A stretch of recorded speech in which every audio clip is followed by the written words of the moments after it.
Way back in 2005, I was a 19-year-old lad living in Sheffield when I discovered a little band called Dimmu Borgir. Dimmu Borgir are a band who play black metal, and their songs are called things like Blood Hunger Doctrine, Progenies of the Great Apocalypse, or the charmingly named The Death of All Saints and the Kingdom of Hell.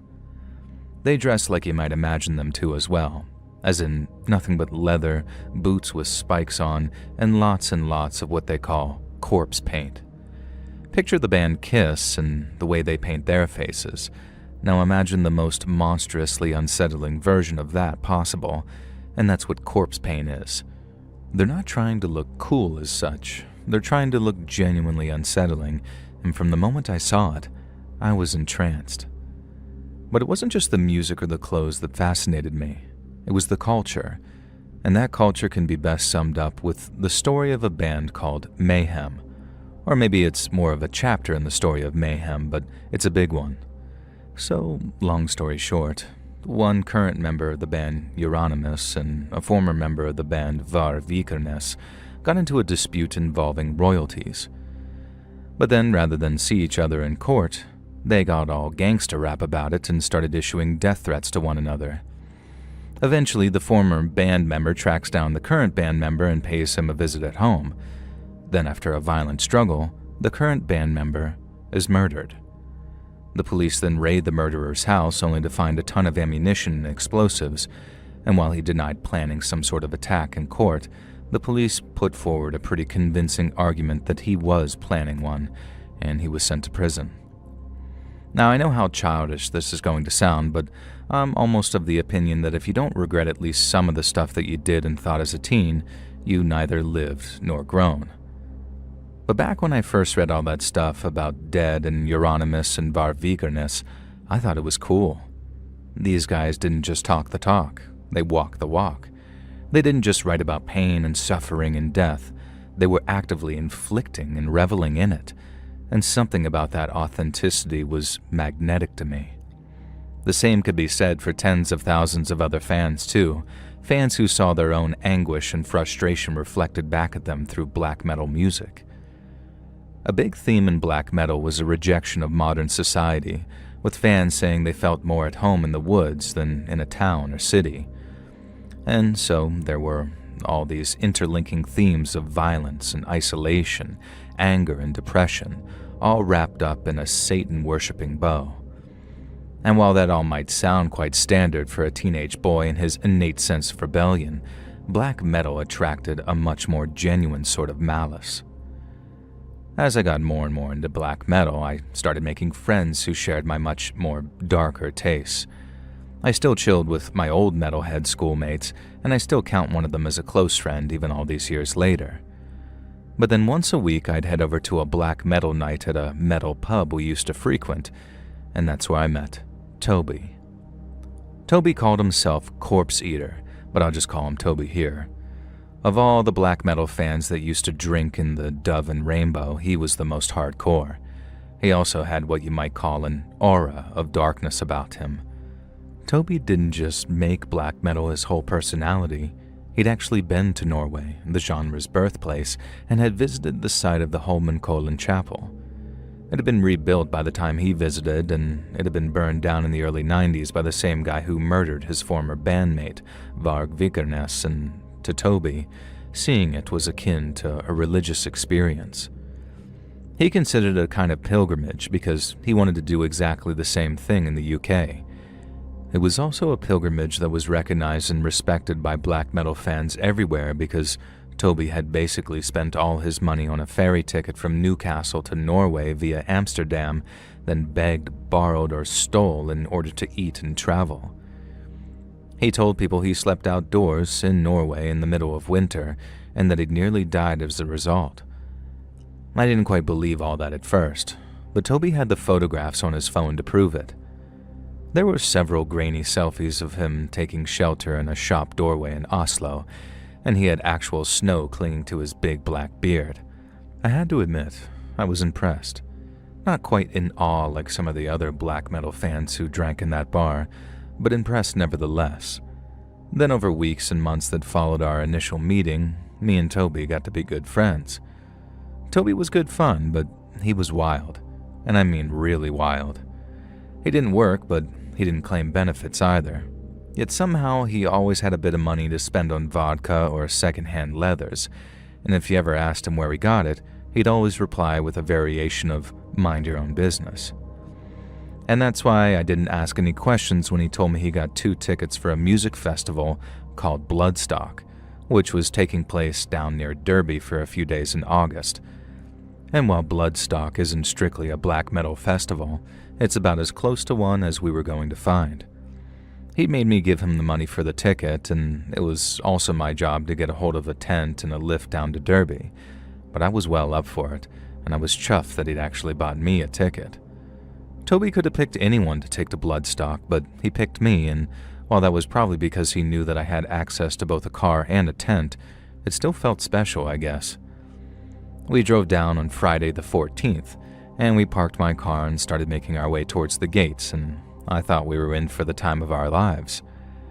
It was my first ever music festival, and I was buzzing to be there. Toby, on the other hand, being a few years older, had been to loads, so he took the lead. We found ourselves a spot to camp at the very edge of an open field, so we had trees on one side of us and a sea of tents on the other. We then set up the tent, found ourselves a burger van and had some food, and then wandered around the festival site catching bands as we went. We were drinking all day, and then the last thing I remember before almost blacking out completely was catching Arch Enemy on the main stage.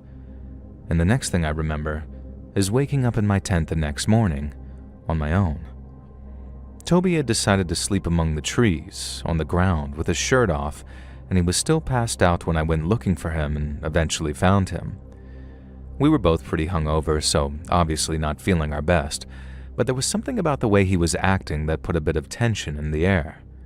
You see, Toby was always a very dark and moody sort of person, and while you met a lot of people like that in the black metal community, being either angry or depressed or hateful was kind of their whole personality. He had his moments of kindness and compassion, but only here and there, and you only ever saw him like that if you were very close with him. But then, even after all of his brooding and moodiness, there was something extra dark about Toby that morning. Toby didn't really like the sound of his own voice, and by that I mean he was a real talker. I didn't mind, to be honest. He was always coming out with juicy pieces of black metal lore and stuff, so it was interesting for the most part. But then that morning, there was hardly a word out of him. I kept asking if he was all right, if anything had happened the previous night that I wasn't remembering, but he said he was fine and that he was just regretting the amount that he had to drink the previous night. Apparently he'd wandered around until sunrise after I'd crashed in our tent and had enjoyed some very interesting conversations with someone he'd met on his travels. I asked if it was anything I'd find interesting, but when he just shook his head, I decided to leave it. Toby seemed to perk up a little bit after we got some breakfast and had ourselves a little bit of a baby wipe shower. And then after covering ourselves in corpse paint, we started to get very excited as we made our way to the stage where Cradle of Filth was playing. It was the most animated I'd seen him for quite some time, and at first, he was in a good mood, and people around us were enjoying his antics, some of which included Growl screaming the words "Av Satanus" and pouring packets of fake blood all over himself when he was already covered in corpse paint.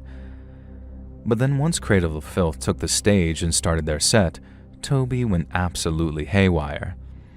At first, all he did was headbang and scream along with the songs, but then about halfway through the set, he started getting physical with me.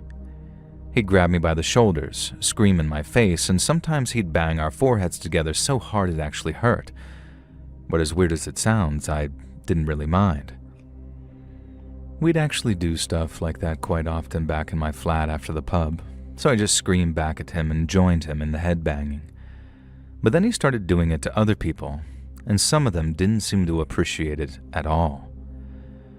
A few guys seemed to enjoy it at first, when Toby grabbed them and started screaming, but when he headbutted them hard enough for it to hurt, they'd either shove him off or try and go for him, at which point his mates would hold him back to stop everyone getting carted out by security. I tried to calm him down a bit to get him to stop hassling people near us, but not only would he not listen, he got worse and worse and worse. Eventually, I kind of snapped at him, and after dragging him away to the side of the marquee away from the people, I told him to chill out or I was leaving. And his response was to throw a punch at me, a really bloody hard one too, and if he hadn't been so drunk, it might have connected. And well, that was it. I went mental, and after we started scuffling, it took maybe a minute or two before the pair of us were getting dragged out of the tent by members of security. And the next thing I know, I'm outside, and I'm trying to explain to the security guy that me and Toby are just friends that have gotten into a bit of a bust-up, but all he's interested in is separating us. I suppose that was their job, wasn't it? To keep people separated if they're fighting, but by the time he'd finished giving me a warning and told me to cool down before coming back into the tent, Toby was nowhere to be seen. I had a little look around, calling out his name, and while you might think that it would be easy to spot a 6-foot man in corpse paint who's also covered in fake blood, I had no luck. Toby had apparently vanished. I spent the next few hours looking for him, then giving his phone a call every so often to see if he'd pick up, but he didn't. As I walked, it slowly began to dawn on me that I was probably going to have to spend the day alone, and in the end, that's what I did. I had a mooch about, went to see the bands I wanted to see, and although I kept an eye out for Toby at all the places I thought he might be, I didn't catch sight of him. To say it was disappointing would be an understatement, a massive one, and then after catching the last few bands on the main stage, I made my way back to our tent in the hopes that I'd bump into Toby on the way back. When I got there, the tent was empty, but it was also unzipped, so I knew Toby must have been back at some point. Then right as I'm about to give him a call, I hear someone calling my name from the trees near our tent. It was Toby. I was just relieved to know that he'd made it back okay, and the first thing I did was apologize for that scuffle so we'd start off the interaction on good terms. I'd never gotten anything like that with him before, physical violence I mean, so I didn't really know how he was going to take it. But from the sound of his voice, he didn't seem to mind at all. He said something like, "Don't worry about it, all forgotten," and I could tell that he was drunk from the way that he was slurring his words. But then he said, "Listen, I found something, and you need to see it." I asked him what, and in a voice that sounded unusually giddy, Toby said it was a surprise.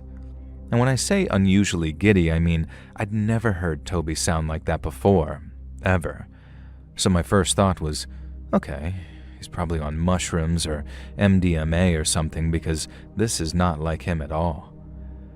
I asked him what kind of surprise as I walked towards him, and even though it was almost pitch black, I could see his bright white torso and face still covered in the corpse paint. Looking back on it, he looked terrifying, but I was too drunk, tired, and relieved to do anything but walk towards him. As I got closer, he turned away from me. Then as I started following him into the trees, I asked a second time what his surprise was. He replied, and I'll never forget the way he said this, "Something I've wanted to show you for ages now." Then he sort of started mumbling to himself, stuff I mostly couldn't hear but could make out the odd word. I know he said stuff like effing posers at one point, but Toby was always complaining about what he called black metal posers, so I didn't think much of it. I just carried on following him, thinking he might have stolen someone's stash or something, and he'd hidden it among the trees. Then when he knelt down in the dark by a tree and picked something up off the ground, I thought my little theory had been proven right. But then Toby stood up and turned around, and I saw what was in his hand, and it didn't much look like a stash of anything. It looked like some kind of cloth or leather wrap, and it seemed to be too flat though, not like a bag or a pouch or anything. So as Toby's unwrapping whatever's inside, I'm watching in my booze-induced haze with my brain only working half as fast as it should. Because when that wrapping fell away, revealing a long, curved, and silvery-looking blade in Toby's hand, all I said at first was, "Cool, where'd you get that?" But Toby didn't say anything. Instead, his face twisted up with this horrible look of determination, and the big gothic-looking Bowie knife thing that he had started trembling in his hand. I remember taking a step back and asking him, "Mate, what are you doing?" But he still didn't say anything. All I could hear was his breathing getting deeper and louder as he worked himself up to do something I never thought possible. I asked him again what the F he was playing at, but that time, he lunged at me with the knife, swinging it wildly as he did so.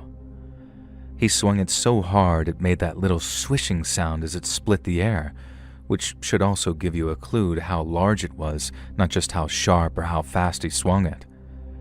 I had enough distance between us to avoid his swing, but afterwards, I had to speed up to keep a safe distance because Toby was starting to speed up and getting more and more keyed up as he did.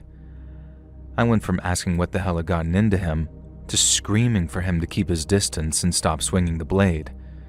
We'd now gone past our tent, and I was walking backwards past other people while trying not to trip over their guide ropes. I was still shouting at him to stop, and since there were literally hundreds of people around, gathered in little circles outside their groupings of tents, it took just a few seconds before people clocked what was going on. I was literally begging them to help me when this big fella stepped in. I remember he had a mohawk, a long one tied back in a ponytail with the sides of his head shaved. He stepped towards Toby saying something like, "That's a big knife you got there, mate. Why don't you give it here before someone gets hurt?" He then took one fast final step towards Toby and tried to grab him by the knife arm, but Toby turned and slashed at him. This big fella immediately backed away, holding his arm and looking shocked while shouting, "You're gonna cut me!" Something like that. Toby turned back to me, and when I took a step backwards, I felt my leg got caught on something before I fell backwards onto my arse. I thought, I'm dead. And I'll never forget how incredibly scared I was looking up at him. But after taking a couple of more steps towards me, Toby was suddenly mobbed by a crowd of people. It was the most stupidly brave thing I'd ever seen in my life. One of the mob was a girl, maybe only 5 foot something, and I think that she might have been the girlfriend of the big fella who got cut. She was right there in the front line of the little circle that closed around Toby, screaming stuff like, "Come on then." I remember watching in awe for a second before someone dragged me up and asked if I was okay. It might sound a bit weird, but at the time, I was terrified for Toby. It was like the fear of him suddenly became fear for him, and I can't overstate how much it twisted up in my head to think that people protecting me were also threatening my best mate's life, just as he was threatening theirs. There was also this feeling of absolute helplessness to cap off what's probably the worst experience of my whole life, because there wasn't a single thing that I could do except just stand there and watch it all unfold. The group of strangers kept the circle around him, but while the people Toby was facing backed off a bit to stay out of slashing range, the people behind him started rushing in and trying to kick him or shove him.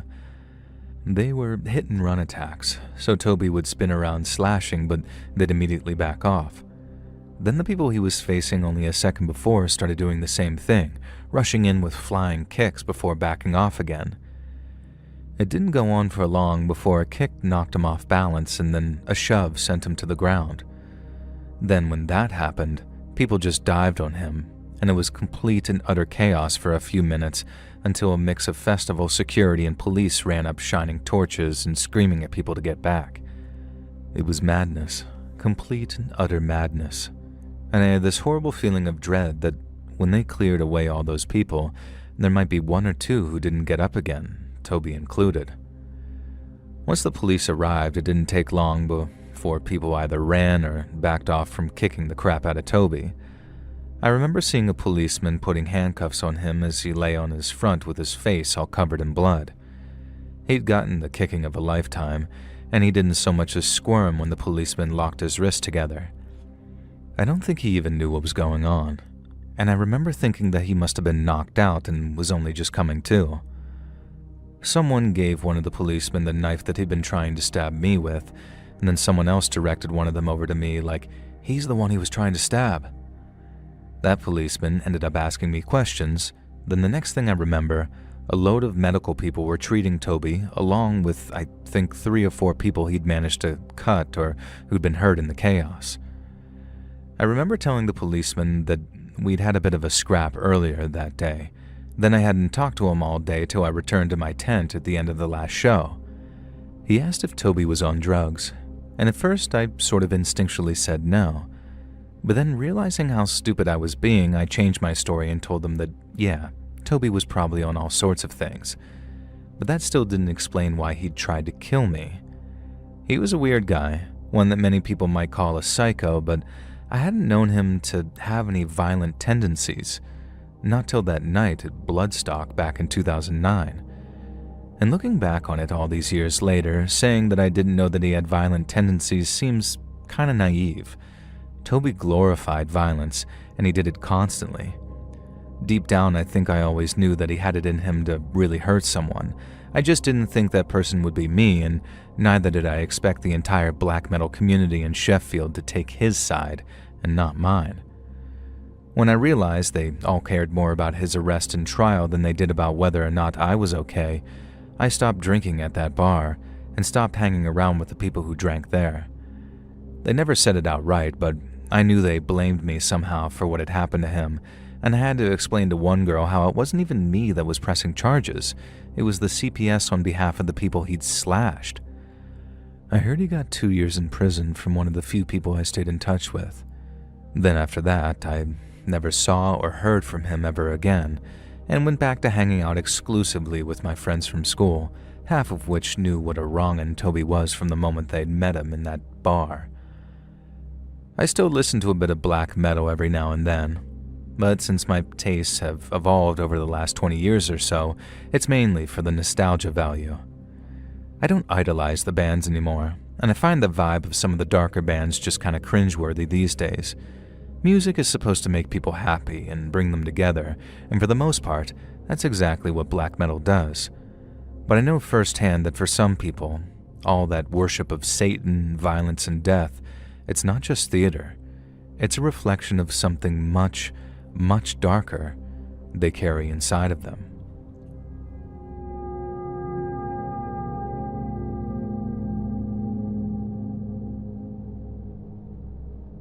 My name's Sarah, and going to a music festival a few years back was somehow one of the best and worst decisions I have ever made in my life.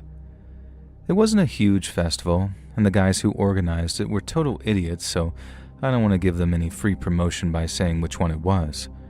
But it took place in the middle of nowhere, in a whole bunch of fields, and it was mostly EDM all night until dawn. We bought our tickets online, bought camping equipment, and the whole deal. And we were super stoked to attend, and while that first night was amazing, the second night, not so much. A friend and I had been dancing in a big tent together to a DJ we both liked, then after a set was over, we decided to take a break and get some water. Once we were outside, she realized that she needed to go do something related to feminine hygiene. I offered to join her, if only for the company, and she said no, it was fine, that she'd just go to our tent and come straight back again. I was like, okay, cool, and then watched her walk off before heading back inside with my water. Now, I'm a girl in my 20s. I work out and I've been told I'm pretty, so I'm used to a certain amount of male attention, and I'm not obnoxious about it.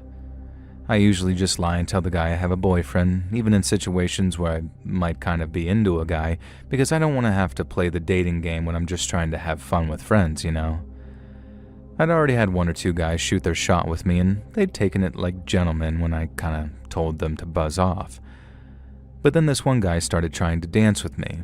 Some dumb, sloppy drunk in a dirty white tee who smelled like stale beer and cigarettes, and he would not take no for an answer. It got to the point where I just wasn't having fun anymore, so I waited for an opportune moment to slip away from the guy and then walked all the way outside the tent to wait for my friend outside. I thought that I'd given the guy the slip at first, like I really did wait till his back was turned away and darted off into the crowd and toward the exit. But somehow he managed to tail me outside and then started asking where I was going and why I was ditching him. Now I said, I told you 20 times already, I have a boyfriend. But then he says, that's chill, we're just vibing out, you know? But in a way that was clearly not friend-zoning me in the minimal. Things were actually starting to get pretty heated, with the guy saying something along the lines of, the hell's your goddamn problem? You think you're better than me? And then suddenly, a stranger stepped in. Lisa, the stranger said, like they were pleasantly surprised to see me. Oh my God, what the hell are you doing here? Mom didn't tell me you were home from college. And to make it clear, I had never seen this person before in my life, and I had never been to college. But they seemed to insist that me and him were cousins. He mentioned it like twice in quick succession, then turned to the guy bothering me, saying, "And who's this guy? Are you going to introduce me?" I told him I didn't know the guy, and then my new cousin turned to him and said, "Hey man, I get you two were hanging out, but do you mind if we have ourselves a little cousin catch-up time? It's been a while since me and Lisa have seen each other." Now my name is not Lisa, but I just went with it, and the guy bothering me seemed to swallow that hook, line, and sinker. The stranger even topped it off with a bit of a playful but firm, "You're not about to start hitting on my cousin right in front of me, are you, bruh?" Incredibly, the guy that had been bothering me, who'd been aggravated to the point I thought that he might start a fight, just laughed. It was like the kind stranger had rolled a charisma check in D&D and then hit a perfect natural 20 right there in front of me. The guy bothering me then says, "Me? Nah man, it's all good. I'm just out here vibing." Then after reaching in to give us both fist pumps, he wandered back into the big tent to rejoin the party. I remember turning to the kind stranger, half stunned and half impressed, before thanking him for stepping in so masterfully. He said it was no problem, and that the cousin trick had worked a bunch of times before. He then introduced himself as Aaron, and I jokingly introduced myself as Lisa before telling him my real name. I explained the situation, and not just that the guy had been bugging me, but that I had been waiting for my friend to come back out from our tent. It then occurred to me that she'd been an unusually long time, like way longer than either of us expected, and that it might be an idea to go check on her now. And I said that to Aaron, saying it was nice meeting him and I was grateful for him stepping in, but that I had to go find my friend because I was worried about her. He then suggested he accompany me to keep annoying guys at bay, kind of like a free bodyguard, and I just say, "All right, sure, why not?" We started walking and talking, swapping festival stories and talking about which DJs we enjoyed so far, and Aaron seemed like a great guy. He'd gotten a ride with a few friends of his who were apparently off seeing a DJ he wasn't a huge fan of, so he decided to kind of wander around soaking up the vibes and discovering some new music. That's when he saw me. I told him, before he got the wrong idea, that I had a boyfriend. This was a lie, but like I said, it's pretty liberating not feeling that dating pressure or having to assume a guy has ulterior motives when it seems like he's just being nice. Aaron then says, "I figured you might be taken, but that's not what I'm about," and explained he too was in a relationship, but that it was complicated. I asked if all his vocabulary was taken from Facebook relationship statuses, and he just sort of laughed and asked if that's how I was thanking him for saving my ass, with insults. And we went back and forth like that for a while, and I'll admit, I started really enjoying Aaron's company. But as he passed the area his tent was at, he asked me to wait a minute while he went and got something from his bag. I said sure, and then a minute later, he came back with 2 bottles of water. Now, it was a super warm evening, but the humidity was out of this world. So while there was a lot of alcohol being drunk, there was a butt ton of water being drank too, mainly by people who were on things other than booze. Aaron then comes back with 2 unopened bottles of water and offers me one. I had my own water bottle, but it was only a quarter full and warm, and I probably could have used a fresh one. But accepting a fresh bottle of water from Aaron would have also broken the #1 rule of festivals or raves for me. Do not, under any circumstances, accept drinks from people you do not trust with your life. It's probably the oldest, most tried, and most tested rule of raving and nightclubbing, and it's usually the first thing most girls learn whenever they head out into the night for the first time. Rules, as they say, are written in blood, and if that is true, this chapter is a long one. I feel like everyone knows someone who's been spiked at a party these days, or someone who at least got scared that they were having too much to drink on an empty stomach. So it's one of these things that's firmly built into what you might call the collective consciousness of girls. And this meant that the second Aaron offered me the water bottle, I was instantly sort of like, nah. I didn't voice any of my suspicions out loud. I didn't want to offend the guy, but I also think that he took a major hint when I said, no thanks, I'm good. And then he responds, huh, okay. I guess I'll keep it handy if you change your mind. And I remember thinking, I definitely won't be changing my mind about that water anytime soon. But I thanked him anyway, and we kept on walking towards where me and my friend were camped out. I guess that might sound super odd to some. Like I mistrust the guy enough that I won't drink his water, but I'm okay with him walking me up to my tent. I suppose it is kind of contradictory, but I didn't make the rules when it comes to keeping safe at events like this. I just follow them, and they've worked out for me so far. Anyway, Aaron and I wandered back to my tent, chatting back and forth the whole time, and I remember getting some really good vibes from him. But then, when we get back to the tent, I excused myself to go check on my friend. I was worried she might not be there, in which case, where the hell was she? But not only was she in the tent, but she was fast asleep and snoring. I woke her up to check on her, and she apologized for not texting after explaining that she was just exhausted. She only planned on taking a power nap, but she must have totally slept through the alarm. I said it was fine. I was just relieved to know that she was okay. But since I didn't feel like settling down just yet, I'd be back in a few hours after taking a walk around the festival site. I already made it up in my mind that Aaron was chill enough to take another walk with, even if I didn't quite trust him enough to drink his water yet. And so I wished her good night, zipped our tent back up, and then stepped my way through the mess of guide ropes to where Aaron was waiting for me. And in so many words, I explained the situation and that I had a couple of hours to spare. And then Aaron said that we should just keep going on what we've been doing, walking and talking, and since I thought that was a good idea, I accepted. I didn't feel much like dancing, and it was so late that all the food places had closed up for the night, and so we ended up just wandering around, soaking up the vibes on what was an unusually warm summer night. And so after maybe an hour walking around, I asked for the second bottle of water that he was carrying, and I remember him kind of laughing like, I thought you'd never ask. But after I reminded him how careful girls and boys have to be about spiking, he agreed my caution was fair. And I drank some of Aaron's water. We walked and talked some more, and before long, I noticed that we'd walked all the way to the very edge of the festival site, where it was super dark and very quiet. We traced the edge of the area, and Aaron started to get a little flirty, but I figured that he'd earned a chance to shoot his shot once he'd been walking around with me for so long. But then, it struck me. This very, very concerning thing that we made our way to the quietest part of the site just as I started to feel kind of sick and lightheaded. And it also struck me as really concerning that the feeling of nausea and shakiness had come on right as I was halfway through the water Aaron had given me. I didn't tell him what I suspected. I just asked if we could walk back to the tent, and then started walking very quickly back towards a well-lit public area. Aaron asked if I was okay, and although I told him I was fine, I was feeling more and more shaky and lightheaded with each step I took. I realized that if whatever I was feeling was the result of something I drank, I needed to empty my stomach, and fast.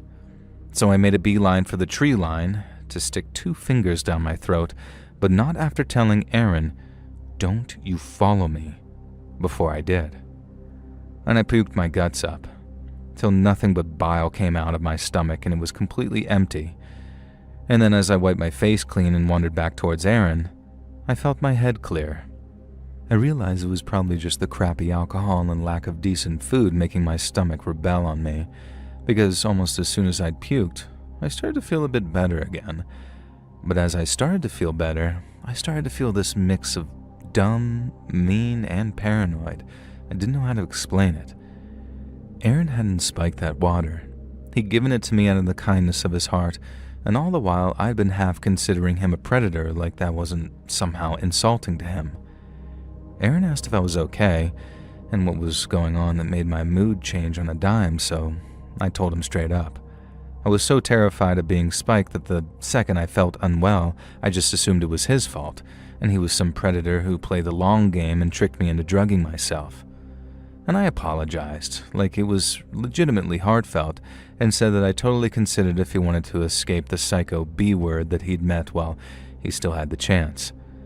But Aaron did the typical Aaron thing and not only accepted my apology, but said that he'd be too scared if all he heard were men are bad horror stories from all those Netflix crime documentaries, which I'd mentioned being into, and I guess had fueled my paranoia a little. He was super understanding about it, but said I owed him a new first date because I'd ruined the first one by accusing him of roofying me. I agreed to what was a very fair point, and then, right as I felt that first romantic spark between us, I saw someone walking over to us. It was the annoying, sweaty drunk guy from before, and not only had he heard Aaron using my real name, he'd heard him talking about our little date.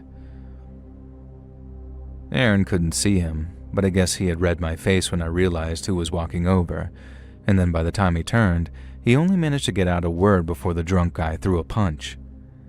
He might have been sloppy drunk, but the punch that he aimed at Aaron's face was both powerful and accurate. And that might make it sound impressive, but the sound that it made was disgusting, like a slap so loud that it sounded almost like wet. Aaron hit the dirt immediately. He was knocked out cold, and then the guy started talking. "Don't seem like no cousin to me, asshole," he said, all sloppy and all drunk. "You think I'm stupid or something, huh? Is that it? You think you're better than me?" And I remember yelling, "He can't hear you," at him, but the guy told me to shut up, and then, to my absolute horror, he put his sneaker right on Aaron's head, and then started leaning his weight onto that foot like he was trying to crush his skull. I ran over screaming for him to stop it, pushing the drunk guy off of Aaron before screaming at him to leave us alone. The guy took one look at me and then punched me so hard in the nose that it was immediately dripping with blood by the time I found my feet again. My whole face was on fire from the pain of having my nose punched like that. It didn't break, but holy hell did it hurt like a bitch, and checking it for blood distracted me long enough that I didn't see the drunk guy drop to his knees and start ground pounding on Aaron. That's what it's called, right? When one guy knocks the other down, then just starts punching him while he's done over and over to finish the fight? Well, Aaron was finished the second he got hit. All the guy was doing now was essentially killing him. And I ran over, shoving the drunk guy over, which was easier this time since he was on his knees already. And I've never fought a guy like that before in my life, and I definitely paid for it with a busted nose. But my God, did it feel good to get a few solid smacks in while he was down. I'm glad I did too, because the next second, he was up and had a hand around my throat. But it couldn't have been there for more than a second before someone noticed us and started yelling. And the next thing I know, the drunk guy is throwing me to the ground, and by the time I got up again, I saw maybe 5 or 6 guys running over and pushing him off, saying, "You're hitting a girl, bruh? What is wrong with you, dude?" All that kind of stuff. The drunk guy threw a punch at one of them, then he took one back that knocked him on his ass. But the group showed restraint. They didn't mob him. Instead, one of them got the drunk guy in some kind of judo hold, like grabbing the guy's arm and pulling it, and then he was in way too much pain to do anything but lie there till security essentially showed up. And while security took care of the drunk guy, I asked the guys who came to help me to go get medical help, and they did. A few minutes later, a bunch of first aiders showed up as Aaron was starting to wake up, but by that point, his face was a total mess. The drunk guy had connected with a solid few punches, and his nose, eyebrow, and bottom lip were all bleeding pretty heavily. The medical folks got him on his feet, and then I accompanied him to the little medical tent where he got some basic treatment while being checked out for more serious injuries. It was almost 3:30 in the morning by that point, so Aaron had to call his brother over and over until he woke up. He really did not want to drive all the way out to that festival to give him a ride home, but the moment he heard how badly Aaron was hurt, he jumped out of bed and promised to be there within an hour. Aaron and I waited together on that dirt road that led to the site. Then not long after, his brother showed up, mad as hell about what had happened. We swapped cell numbers before they drove off. And the next day I spent almost the whole ride back texting with Aaron back and forth and arranging that date that I'd promised to let him take me on. And we've been dating ever since. In fact, Aaron is the longest relationship I've ever been in, and we're still going strong almost 3 years later. He sometimes makes fun of the way we first met. Like sometimes he'll bring me coffee and say something like, "Careful now, you don't know what I might have laced that with." But I take it on the chin because nothing worth having comes easy, and trust when I say, it's hard to come by.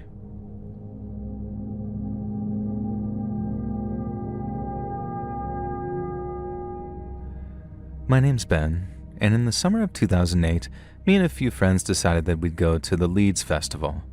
And for those that don't know, Leeds Fest is a 3-day music and camping event that's named after where it's held.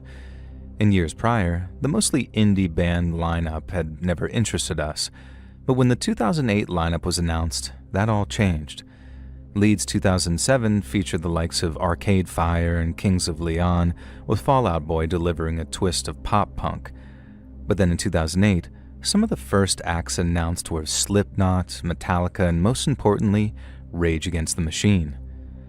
I had been a huge fan of Rage ever since I saw the music video for Sleep Now in the Fire around the year 2000. But since I was only 12 when I got into them, and considering they broke up just a year after that, I thought my chance to see them live had very much come and gone. I was ecstatic in 2007 when rumors of their reformation circulated, but even when they did, I thought that they'd just do a few shows up in the US, but never tour Europe. So when it was announced that they were playing Leeds, I fought tooth and nail to get a ticket, and so did my friends. And to get there, we convinced my friend's dad to drive us down in the back of his van, but not like a people carrier. I'm talking like a big white van with nothing but storage space in the back. And this was very illegal, but very cool, like we were being smuggled into an actual music festival. The vibes were great from there on out, and that first day, we caught Dropkick Murphys, Feeder, Tenacious D, and Metallica. But sadly not Slipknot, as Joey Jordison, rest in peace to the drum god, had to pull out with some health issues. We all headed back to the tents, had a few drinks, and then woke up on that Saturday raring to go. We all liked Metallica, but we had Queens of the Stone Age and Rage to look forward to, so we spent the whole day floating from show to show in anticipation of the big two come the end of the day. The thing is, we weren't the only ones. With them being such a massive band, Queens of the Stone Age pulled a huge audience, and as their set came to a close, the legions of people who'd bought a ticket purely for Rage Against the Machine started filtering through the crowd and closer to the stage. My friends and I did the same. Not pushing, but just weaving through the groups of people until we were as close as possible to the band we'd all come to see. The only problem was, that's exactly what everyone else did too. As more and more people pushed their way towards the front, people nearer the back started bunching up too, and before long, my friends and I were all squished together and there was barely room to move. We weren't uncomfortable just yet. Having your personal space violated is all part of the festival experience. But after the band took the stage, then opened with Bulls on Parade, everything changed. As you can imagine, everyone went mental when Rage played their first song, and there was enough moving and jumping around that it opened up a bit of space. But when they finished and went into their second, the crush started. One of my friends, who wasn't that much of a Rage fan, recognized what was coming immediately and said something along the lines of, "I'm getting out of here." But the rest of us stayed thinking it couldn't get any worse. But it did. I remember hearing a girl scream, but not out of enthusiasm. Her friend had passed out and she wasn't strong enough to hold her up. I saw someone trying to help the two girls, but almost everyone else was too distracted by the music and the band on stage to pay attention to anything else. They were right in the middle of the mosh pit too, so people were smashing into them, and after they fell down, they were in real danger of getting trampled by the people who surged forward whenever there was space. I tried to push through the crowd to give the lad helping them a hand, but I realized I couldn't. The crush where I was at was so bad it was getting hard to breathe. If memory serves, Rage were about to launch into their second song, but then they suddenly stopped playing to call attention to what was occurring. People at the front, the ones being crushed up against the metal barriers, were passing out because they couldn't breathe. Security was having to shove people back before dragging the unconscious ones over the barriers, and when Rage's lead singer saw this, He stopped the show and ordered the stage lights to be turned up so people could see what was going on. I had totally lost my friends by then. The crush took us all different ways as people were pushed together and apart and away from one another. The sense of helplessness was horrible, and although I never really got the sense that I might die, I knew that there was a chance others hadn't got so lucky. But as a friend of mine pointed out, there was a kind of naive ignorance in me thinking that, which probably amounts to some kind of mental shield. If the band hadn't stopped the gig when they did, then I really could have been one of those getting crushed or trampled on, and the longer it went on, the worse it would have gotten. Just look at what happened with that Astroworld festival in America. It's absolutely terrifying to know that me and my friends were just minutes away from a very similar, if not identical, outcome. The second there was enough space, I started pushing my way through the crowd quite forcefully, and I won't lie, I was properly panicking by then, and I didn't care if I'd waited almost a decade to see Rage Against the Machine. It wasn't worth losing my life over. The crowd was still so dense in parts that I had to literally shove my way through, and some people didn't take too kindly to that, but I remember one guy tried patting me on the back as I brushed up against him, so he must have read it on my face that I'd been in the crush and was just in survival mode. Once the crowd started to thin out, I remember stopping by another set of barriers with a gap near it, one which loads of people were walking through as they headed back to their tents. I could still see Rage playing, but I mainly stopped there to keep an eye out for my friends. I didn't know if any of them had been the ones dragged over the barriers or if they had been trampled in that mosh pit gone wrong, so as they filed past, one by one over the course of Rage's set, it was a huge relief, and there were many man hugs to go around. We were all quite shaken, and while no one was seriously hurt, our one friend Danny came out the worst of it because he'd fallen into the pit and had his face literally jumped on at one point. There was this massive half-scrape, half-burn type injury on his cheekbone where it really did look like a rubber sole had smashed into his face before slipping. I'd never seen a wound like that, honestly. We asked if he wanted to go to the medical tent or whatever, and he was a bit worried about a concussion and all that, so we went and got him checked out before heading back to our tents. There, we drank away our sorrows that the show of a lifetime had been so scary and anticlimactic. I'd looked forward to it for months, and then 3 minutes in, I'd rather have been anywhere else on the planet, and it sucked. We spent the next day just kind of chilling, catching a band here and there, but mostly just moping around and being gutted that Rage had gone so badly. But it wasn't just that. And looking back on it, it's weird that we kind of pushed all these thoughts to the back of our minds, probably so we wouldn't have to address it and we could at least try to enjoy the rest of the festival. But then after we got back and found out people had heard about the crush, there was no hiding from it.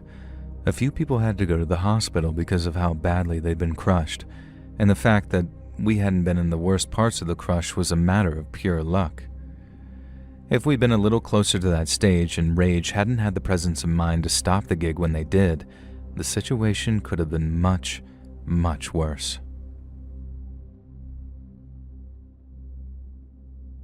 Hey friends, thanks for listening.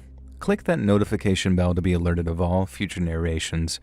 I release new videos every Monday and Thursday at 9 p.m. Eastern Time, and there are super fun live streams every Sunday and Wednesday night. If you got a story, be sure to submit them over at my email, letsreadsubmissions@gmail.com, and you might even hear your story featured on the next video.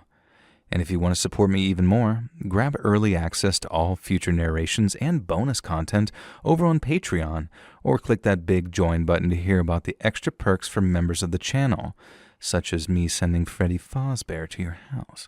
And check out the Let's Read podcast, where you can hear all of these stories in big compilations. Look at it anywhere you listen to podcasts. All links in the description below. Thanks so much, friends. And remember... Russell!